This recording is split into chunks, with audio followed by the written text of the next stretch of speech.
What's doing well is Yes Bank, and maybe that's something that we should talk to Deepak Jasani about.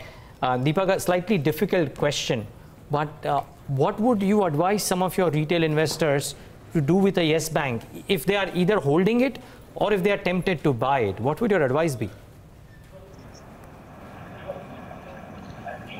Yeah, that stock is a bit tricky. We don't have coverage on it. So we will not be able to comment on that stock specifically, but broadly, a lot of finance companies are showing a lot of volatility, including the likes of some housing finance companies. So there, our advice has been to our clients that you will have to keep some sort of a mental stop loss, a slightly wider stop loss, even if you want to trade in them. And then probably be ready to exit whenever the stop losses are hit. At the same time, the bounces could be very sharp in these stocks. So whenever these stocks start to rise up and make some sort of a bottom, then probably you can participate in that up move and get out also in time, because the bounces may not last long. All right. Deepak, would you be focusing on the power space right now? I mean, lots been happening there. Talks of the merger between REC and PFC. Obviously, a wait and watch as to the Supreme Court verdict for Adani Power and Tata Power and what comes about thereof. But is that a space that you look at? Frankly, we are not so keen on that sector because of the continuous regulatory issues on the one hand, and the other hand, the fuel pricing keeps getting volatile every now and then. Plus, the SEBs, the financial situation of the SEBs has not improved despite Uday over the last few years. So all said and done, I think although they are good annuity stocks, but they are subject to shocks every now and then. So from an investment perspective, unless you are very keen on dividend yields, I think you can stay away from them. What about Tata Motors, Deepak? One more piece of bad news on a stock which is, yes, cheap on the valuation front, but has failed to deliver.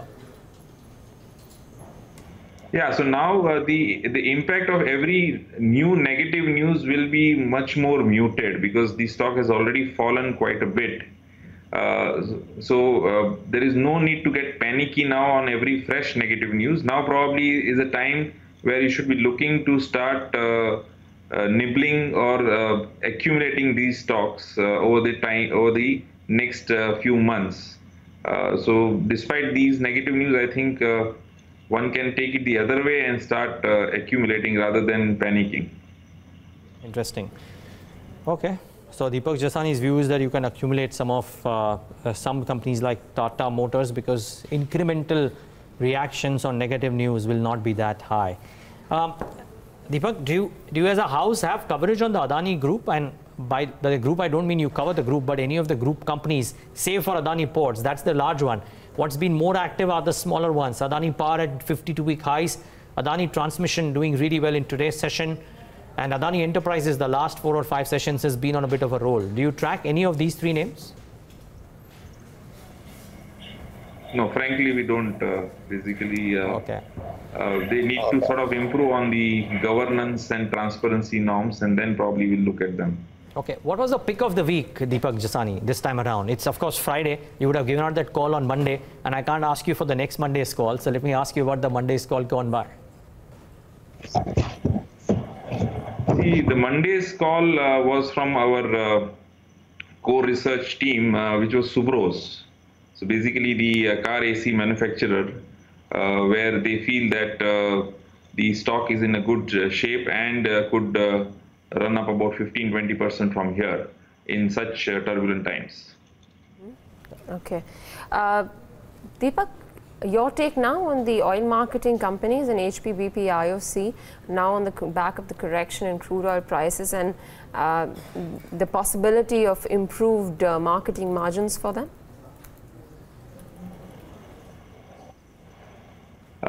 Yeah, so oil marketing companies on the one hand look very, very cheap in terms of core fundamentals. On the other hand, they are also subject to a lot of volatility. One in terms of the oil prices, two in terms of the possible government intervention in terms of pricing and subsidization. So I think for the time being, one can trade long in these stocks. If one wants to invest, then maybe we'll have to wait for some sort of a panic bottom, which may happen in the next 2 or 3 months. Anything in particular that you're really optimistic on, and that is a pick that you would like to put money into?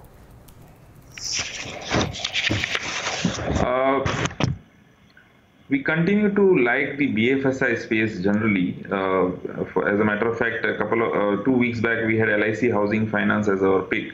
So there we think the market has sort of been a little unkind to all these companies, and especially LIC, and beating down their valuation to as low as 1.4 times book, FY20 book. So from here on, I think select BFSI companies can still do well, despite all the talk about NPAs, slowdown in NIMs, etc., etc. Okay. Deepak, I can just go back to the ideas. Now, it's interesting that you're looking to buy into a Subros when auto sales are just showing that some sign of slowdown. What's the rationale into buying a Subros? Yeah, so as I said, our sister team has come out with the report. But anyway, from whatever I could recollect, the auto ancillary space, a lot of them have been beaten down quite a bit. And Subros is a unique company in terms of there are not many competitors in that space. And AC is going to be sort of made mandatory even in the CVs going ahead. So despite now it will have a larger market to cater to. So far it has been focused mainly on passenger vehicles. Now it will also have access to commercial vehicles going forward. So despite the fact that passenger vehicle sales may be slowing down a bit for the next few months, the market for the company will grow, and the company will keep growing at a decent pace. Okay. Just looking at the large cap space right now, I think the stocks that are reacting duly, Yes Bank is arguably the top performer, and that's up about 5% on a day when the Nifty Bank is not reacting at all. So that's interesting. Bajaj Finance yesterday was amongst the top ideas from our technical experts, and that started off a couple of percentage points higher. But it's just a clutch of heavyweight banks which are staying soft, which is leading to the Nifty Bank not doing well. So HDFC Bank is down about 1%. Kotak Bank is, after a big move yesterday, is down about 0.15%, and the others are trading very, very flat, as a result of which the Nifty Bank is not being able to make any kind of decisive move in the session today. Deepak Jasani, one last question from my end. Is there a safe dividend yield play that your research suggests people can get into, something which will not get bogged down by government using the money to buy into other PSUs or otherwise? I think PSU as a space gives you the highest dividend yield. We have been coming out with dividend yield reports once a month. And within that, I think 7 or 8 out of the top 10 are PSUs, whether it is Coal India, whether it is oil marketing companies, whether it is power companies. So one will have to take a very calculated risk in these PSUs that they will not run out of cash or profitability due to the action by the government asking them to buy stakes in each other. I think coal among them looks a little more safer because so far it has been untouched, and even fundamentally it looks a little less likely to fall very substantially from these levels. Is real estate of interest to you, Deepak? So real estate sector, I think, will undergo a lot of consolidation. The larger players will become even more large, and the smaller players will get slowly will get out of business, or they will get delisted. That is what we think. But within the larger players, I think the consolidation phase and the effect of the consolidation will take about 1.5 years from now. So one can take a bet on these larger players maybe 1 or 2 quarters down the line rather than jump in right away. Okay, Deepak Jasani, we'll take a moment to thank you for joining in today and giving us that perspective. Really appreciate your time, and thanks for our ideas as well.